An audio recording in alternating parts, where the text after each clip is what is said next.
Well, gospel reflection ngayong Divine Mercy Sunday. So, pinapakita na merong available sa atin yung Divine Mercy.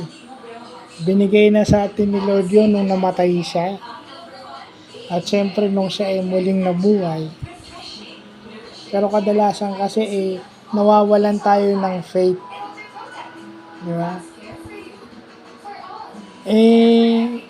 Minsan kasi hindi lang tayo nawawalan ng faith minsan may faith nga tayo pero misuse yung ating faith.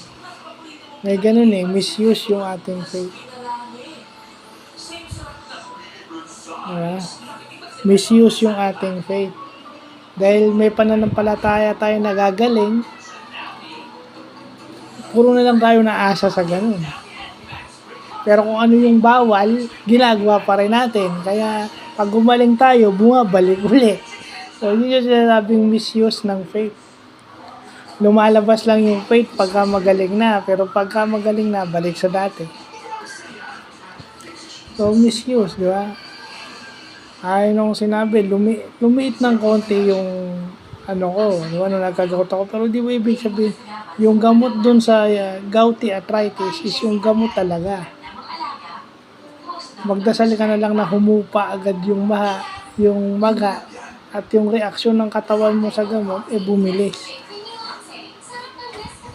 Siguro mo lang ng oil yon pag medyo pero hindi porket ilagyan mo siya ng minasage mo siya, hindi nga minamassage ang gout dapat. Pero swerte na lumiit yung maga dahil siguro lumiit yung maga dahil sa gamot. Experience ko yan. Yung mga ganun. Kahit alam naman natin kung ano yung gamot, minsan inaano pa rin natin dahil may paniniwala. Kumbaga, lagi natin pinapasok yung lagi natin pinapasok yung science. Pero ang science kasi may limit.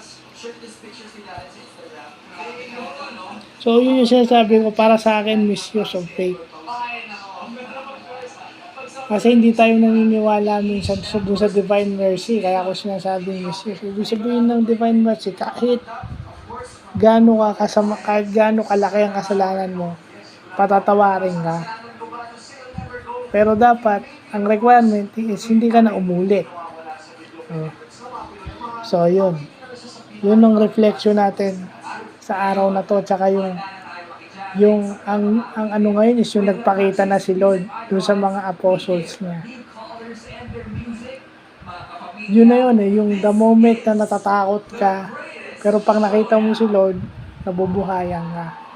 Yun yung pananampalataya pag nagdasal ka, it's the only way you can talk to God.